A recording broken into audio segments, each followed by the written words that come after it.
कर्पूरिघोरं करुणावतारं संसारसारं भुजगेन्द्रहारं सदा वसन्तं हृदयारविन्दे भवं भवानी सहितं नमामि सहितं नमामि। श्री शिवाय नमस्तोभ्यम। आप सुन रहे हैं श्री शिव महापुराण कथा रुद्र संहिता के तृतीय खंड पार्वती से। आज की कथा में हम सुनेंगे मैना के द्वारा द्वार पर भगवान शिव का परछिन्न, उनके रूप को देखकर संतोष का अनुभव, अन्य युवतियों के द्वारा वर की प्रशंसा करना, पार्वती का अंबिका पूजन के लिए बाहर निकलना तथा देवताओं और भगवान शिव को उनके सुंदर रूप को देखकर प्रसन्न होना, वर पक्ष के आभूषणों से विभूषित शिवा की निराजना करना, कन्यादान के समय वर के साथ सब देवताओं का हिमाचल के घर के आंगन में विराजना तथा वर वधू के द्वारा एक दूसरे का पूजन करना, शिव पार्वती के विवाह का आरंभ, हिमाचल के द्वारा शिव के गोत्र के विषय में प्रसन्न होने पर नारद जी के द्वारा उत्तर देना, हिमालय का कन्यादान करके शिव को दहेज देना और शिवा का अभिषेक करना। आज के दिवस हम इस संपूर्ण कथा को विस्तार पूर्वक सुनेंगे। तो आइए सर्वप्रथम भगवान शंकर और माता पार्वती का ध्यान करते हुए सभी बोलिए श्री शिवाय नमस्तोभ्यम। ब्रह्मा जी शिव पुराण की कथा सुनाते हुए नारद से कहते हैं कि हे नारद, तदंतर भगवान शिव प्रसन्नचित होकर अपने गणों और समस्त देवताओं तथा अन्य लोगों के साथ कौतूहल पूर्वक गिरिराज हिमवान के धाम में गए। हिमाचल की श्रेष्ठ पत्नी मैना भी उन स्त्रियों के साथ घर के भीतर गई और शंभू की आरती उतारने के लिए हाथ में दीपक से सजी हुई थाली लेकर सभी ऋषि पत्नियों तथा अन्य स्त्रियों के साथ आदरपूर्वक द्वार पर आई। वहां आकर मैना ने संपूर्ण देवताओं से सेवित गिरजापति महेश्वर शंकर को, जो कि द्वार पर उपस्थित थे, बड़े ही प्यार से उनको देखा। उनकी अंग कांति मनोहर चंपा के समान थी। उनके एक मुख और 3 नेत्र थे। प्रसन्न मुखारविंद पर मंद मुस्कान की छटा छा रही थी। वे रत्न और स्वर्ण आदि से विभूषित थे। गले में मालती की माला पहने हुए थे। सुंदर रतनमय मुकुट धारण करने से उनका मुखमंडल उज्जवल प्रभा से उद्भासित हो रहा था। उनके कंठ में हार आदि सुंदर आभूषण शोभा दे रहे थे। सुंदर कड़े और बाजूबंद उनकी भुजाओं को विभूषित कर रहे थे। अग्नि के समान निर्मल एवं अनुपम, अत्यंत सूक्ष्म, मनोहर, विचित्र एवं बहुमूल्य युगल वस्त्र से उनकी बड़ी शोभा हो रही थी। चंदन, अगर, कस्तूरी तथा मनोहर कुंकुम के अंगराग से उनके अंग विभूषित थे। उन्होंने हाथ में रतन में दर्पण ले रखा था और उनके दोनों नेत्र काजल से सुशोभित थे। उन्होंने अपनी प्रभा से सबको आच्छादित कर लिया था तथा वे अत्यंत मनोहर जान पड़ते थे। अत्यंत तरुण, परम सुंदर और आभरण भूषित अंगों से सुशोभित थे। वे कामनियों को अत्यंत कमनीय प्रतीत होते थे। उनमें व्यग्रता का अभाव था। उनका मुखारविंद कोटि चंद्रमाओं से भी अधिक आह्लाददायक था। उनके श्री अंगों की छवि कोटि कामदेवों से भी अधिक मनोहारिणी थी। वे अपने सभी अंगों से परम सुंदर थे। ऐसे सुंदर रूप वाले उत्कृष्ट देवता भगवान शिव को जमाता के रूप में अपने सामने खड़ा हुआ देखकर मैना की सारी शोक चिंता अब दूर हो गई। वे परमानंद सिंधु में निमग्न हो गई और अपने भाग्य की, गिरिजा की, गिरिराज हिमवान की और उनके समस्त कुल की भूरी भूरी प्रशंसा करने लगी। अब उन्होंने अपने आप को कृतार्थ माना और वे बारंबार हर्ष का अनुभव करने लगी। सती मैना का मुख प्रसन्नता से खिल उठा था। वे अपने दामाद की शोभा का सह आनंद अवलोकन करती हुई उनकी आरती उतारने लगी। गिरिजा की कही हुई इस बात को बारंबार याद करके मैना को बड़ा ही विस्मय हो रहा था। वे हर्षोत्फल मुखारविंद से युक्त होकर मन ही मन यूं कहने लगी, पार्वती ने मुझसे पहले जैसा बताया था उससे भी अधिक सौंदर्य मैं इन परमेश्वर शिव के अंगों में देख रही हूँ। महेश्वर शिव का मनोहर लावण्य इस समय अवर्णनीय है। ऐसा सोचकर आश्चर्यचकित हुई मैना अपने घर के भीतर आई वहां आई हुई युवतियों ने भी वर के मनोहर रूप की उससे पूरी पूरी प्रशंसा की। वे बोली, गिरिराज नंदिनी शिवा धन्य है, धन्य है। कुछ कन्याएं कहने लगी कि दुर्गा तो साक्षात भगवती हैं। कुछ दूसरी कन्याएं महारानी मैना से बोली कि हमने तो कभी ऐसा वर नहीं देखा है और न ही कभी ध्यान में ही ऐसे वर का अवलोकन ही किया है। इन्हें पाकर गिरिजा धन्य हो गई। भगवान शंकर का वह रूप देखकर समस्त देवता हर्ष से खिल उठे। श्रेष्ठ गंधर्व उनका यश गाने लगे और अप्सराएं नृत्य करने लगी। बाजा बजाने वाले लोग मधुर ध्वनि में अनेक प्रकार की कला दिखलाते हुए आदरपूर्वक भांति भांति के बाजे बजा रहे थे। हिमाचल ने भी आनंदित होकर द्वारोचित मंगलाचार किया। समस्त नारियों के साथ मैना ने भी महान उत्सव मनाते हुए वर का परिचिन किया।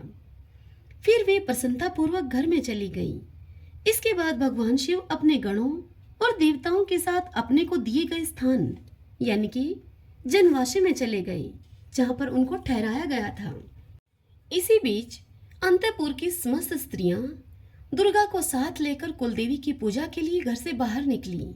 वहां देवताओं ने, जिनकी पलकें कभी गिरती नहीं थीं, प्रसन्नता पूर्वक पार्वती को देखा।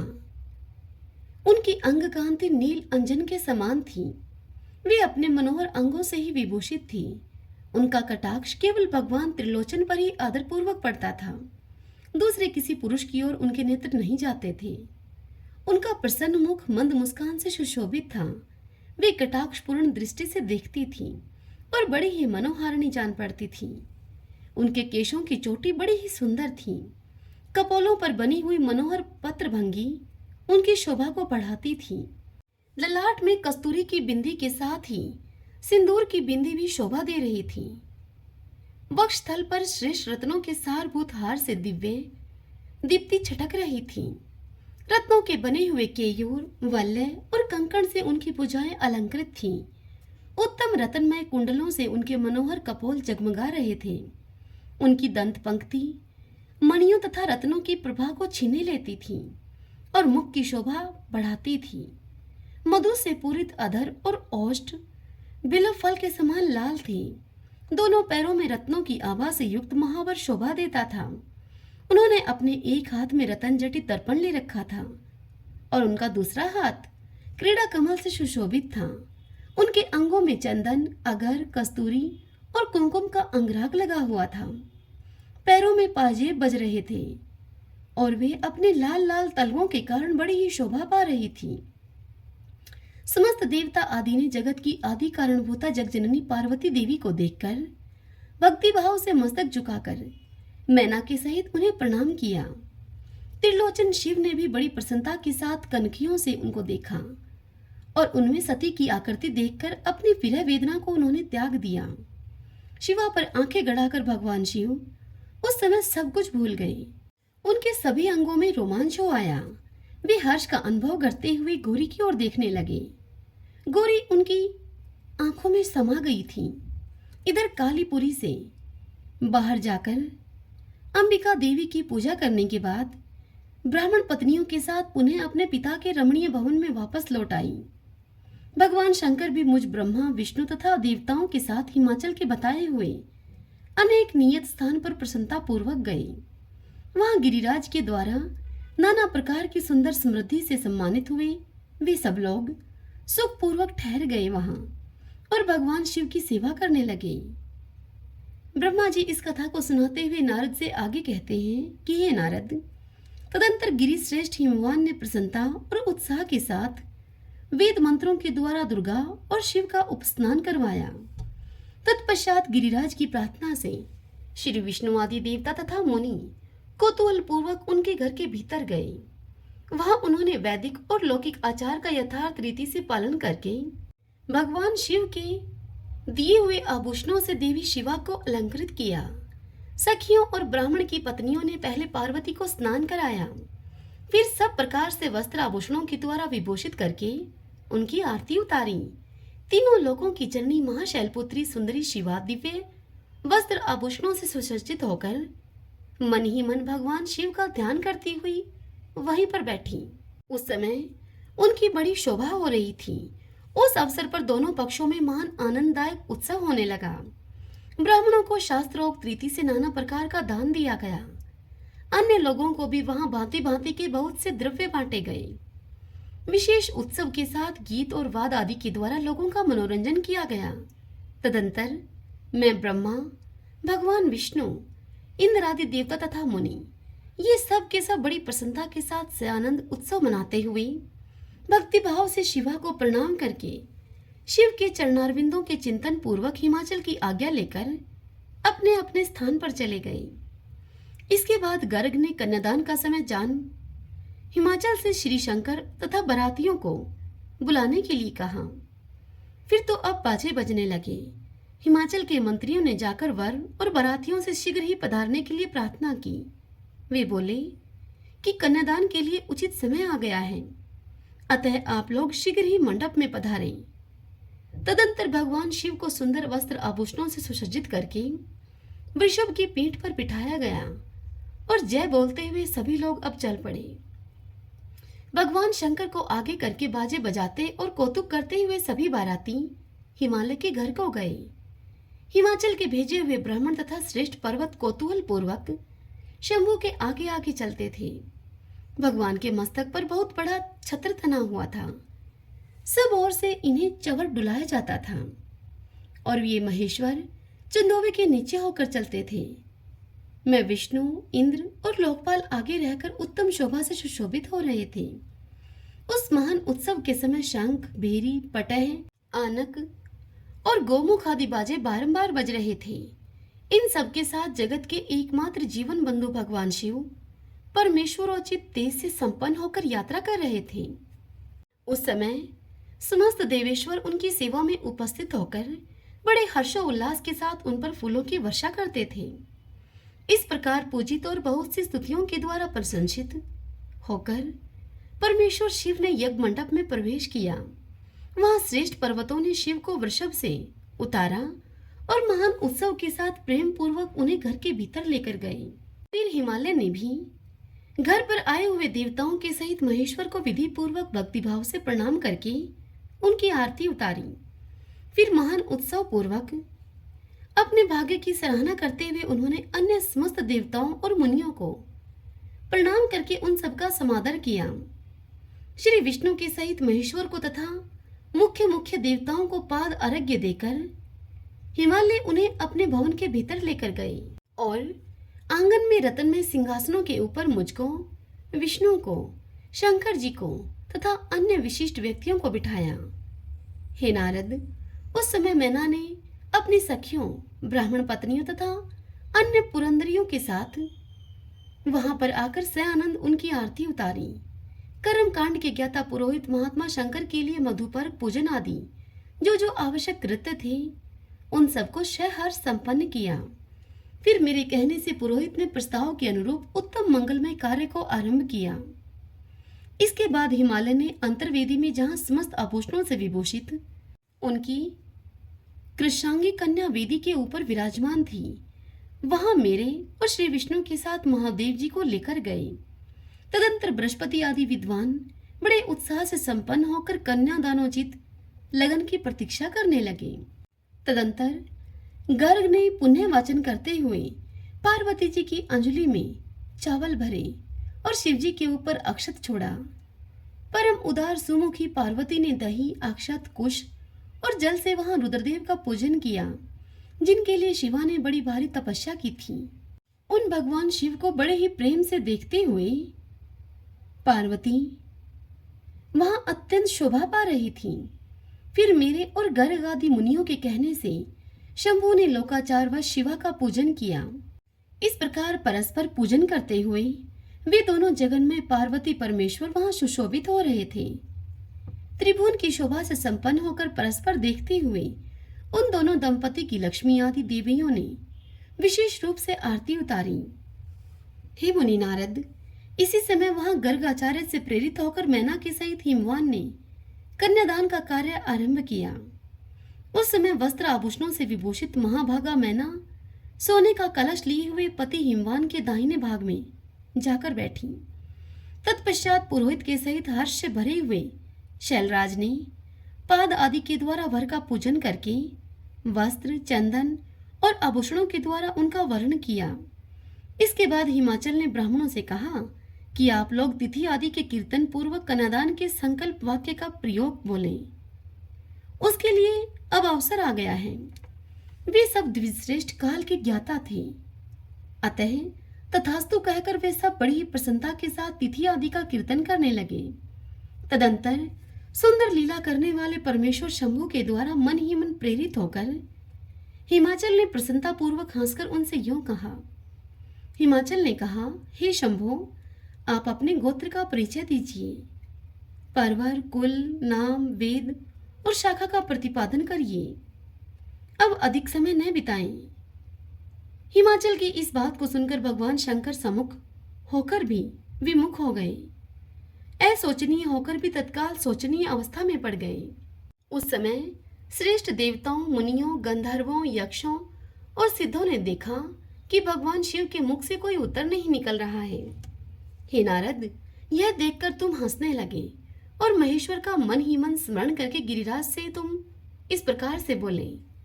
तुमने गिरिराज से कहा कि हे पर्वतराज, तुम मूढ़ता के वशीभूत होकर कुछ भी नहीं जानते।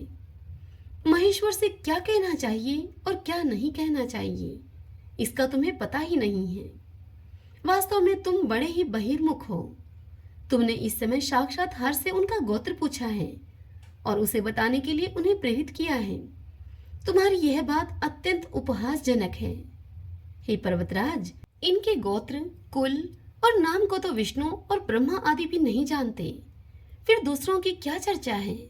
हे शैलराज, जिनके एक दिन में करोड़ों ब्रह्माओं का लय होता है, उन्हीं भगवान शंकर को तुमने आज काली के तपोबल से प्रत्यक्ष देखा है। इनका कोई रूप नहीं है। ये प्रकृति से परे निर्गुण पर ब्रह्मा परमात्मा है, निराकार, निर्विकार, मायाधीश एवं परात्पर हैं। गोत्र, कुल और नाम से रहित स्वतंत्र परमेश्वर हैं ये। साथ ही अपने भक्तों के प्रति बड़े ही दयालु हैं। भक्तों की इच्छा से ही ये निर्गुण से सगुण हो जाते हैं और निराकार होते हुए भी सुंदर शरीर को धारण कर लेते हैं और अनामा होकर भी बहुत से नाम वाले हो जाते हैं। ये गोत्रहीन होकर भी उत्तम गोत्र वाले हैं, कुलहीन होकर भी कुलीन हैं। पार्वती की तपस्या से ही ये आज तुम्हारे जमाता बन गए हैं, इसमें संशय नहीं है। हे गिरिश्रेष्ठ, इन लीला विहारी परमेश्वर ने चराचर जगत को मोह में डाल रखा है। कोई कितना ही बुद्धिमान क्यों न हो, वह भगवान शिव को अच्छी तरह से नहीं जानता। इतनी बात बताकर ब्रह्मा जी नारद से आगे कहते हैं कि हे मुने, ऐसा कहकर शिव की इच्छा से कार्य करने वाले तुझ ज्ञानी देवऋषि ने शैलराज को अपनी वाणी से हर्ष प्रदान करते हुए फिर इस प्रकार से उत्तर दिया। तुम बोले कि शिवा को जन्म देने वाले हेतात महाशैल, मेरी बात को सुनो और उसे सुनकर अपनी पुत्री शंकर जी के हाथों में दे दो। लीला पूर्वक रूप धारण करने वाले सगुण महेश्वर का गोत्र और कुल केवल नाद ही है। इस बात को अच्छी तरह से तुम समझ लो। शिव नादमय है और नाद शिवमय है। यह सर्वथा सच्ची बात है। नाद और शिव, इन दोनों में कोई अंतर नहीं है। हे शैलेंद्र, सृष्टि के समय सबसे पहले लीला के सगुण रूप धारण करने वाले शिव से नाद ही प्रकट हुआ था, अतः वह सबसे उत्कृष्ट है। हे हिमालय, इसीलिए मन ही मन सर्वेश्वर शंकर के द्वारा प्रेरित होकर मैंने आज अभी वीणा बजाना आरंभ कर दिया था। हे मुनि नारद, तुम्हारी यह बात सुनकर गिरिराज हिमालय को संतोष प्राप्त हुआ और उनके मन का सारा विस्मय जाता रहा। तदंतर श्री विष्णु आदि देवता तथा मुनि सब के सब विस्मय रहित होकर नारद को साधुवाद देने लगे। महेश्वर की गंभीरता को जानकर सभी विद्वान आश्चर्यचकित होकर बड़ी प्रसन्नता के साथ परस्पर तुमसे बोले कि अहो, जिनकी आज्ञा से इस विशाल जगत का प्रकाट्य हुआ है, जो परात पर आत्मबोध स्वरूप स्वतंत्र लीला करने वाले तथा उत्तम भाव से ही जानने योग्य हैं, उन त्रिलोकीनाथ भगवान शिव का आज हम लोगों ने भली भांति दर्शन किया है। तदंतर हिमालय ने विधि के द्वारा प्रेरित होकर भगवान शिव को अपनी कन्या का दान कर दिया। कन्यादान करते समय वे बोले, हे परमेश्वर, मैं अपनी यह कन्या आपको देता हूँ, आप इसे अपनी पत्नी बनाने के लिए ग्रहण करें। हे सर्वेश्वर, इस कन्यादान से आप संतुष्ट हों। इस मंत्र का उच्चारण करके हिमाचल ने अपनी पुत्री त्रिलोक जननी पार्वती को उन महान देवता रुद्र के हाथ में दे दिया। इस प्रकार शिवा का हाथ शिव के हाथ में रखकर शैलराज मन ही मन बड़े प्रसन्न हुए। उस समय वे अपने मनोरथ के महासागर को पार कर गए थे। परमेश्वर महादेव जी ने प्रसन्न होकर वेद मंत्र के उच्चारण पूर्वक गिरिजा के कर कमल को शीघ्र ही अपने हाथ में ले लिया। हे मुनि नारद, लोकाचार के पालन की आवश्यकता को दिखाते हुए उन भगवान शंकर ने पृथ्वी का स्पर्श करके को अधात इत्यादि रूप से काम संबंधी मंत्र का पाठ किया। उस समय वहां सब और महान आनंददायक महोत्सव होने लगा। पृथ्वी पर, अंतरिक्ष में तथा स्वर्ग में भी जय जयकार का शब्द गूंजने लगा। सब लोग अत्यंत हर्ष में भरकर साधुवाद देने लगे और नमस्कार करने लगे। गंधर्वगण प्रेम पूर्वक गाने लगे और अप्सराएं नृत्य करने लगी। हिमाचल के नगर के लोग भी अपने मन में परम आनंद का अनुभव करने लगे। उस समय महान उत्सव के साथ परम मंगल मनाया जाने लगा।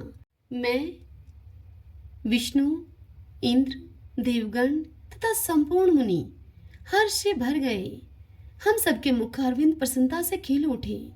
तदंतर शैलराज हिमाचल ने अत्यंत प्रसन्न होकर शिव के लिए कन्यादान की यथोचित सांगता प्रदान की। तत्पश्चात उनके बंधुजनों ने भक्तिपूर्वक शिवा का पूजन करके नाना विधि विधान से भगवान शिव को उत्तम द्रव्य समर्पित किया। हिमालय ने दहेज में अनेक प्रकार के द्रव्य, रत्न, पात्र, 1,00,000 सुसज्जित गाय, 1,00,000 सजे हुए घोड़े, करोड़ हाथी और उतने ही स्वर्ण जटित रथ आदि वस्तुएं दी। इस प्रकार परमात्मा शिव को विधि पूर्वक अपनी पुत्री कल्याणमयी पार्वती का दान करके हिमालय कृतार्थ हो गए।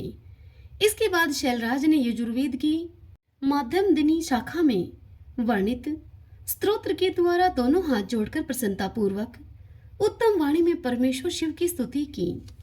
तत्पश्चात वेद वेता हिमाचल के आज्ञा देने पर मुनियों ने बड़े उत्साह के साथ शिवा के सिर पर अभिषेक किया और महादेव जी का नाम लेकर उस अभिषेक की विधि पूरी की।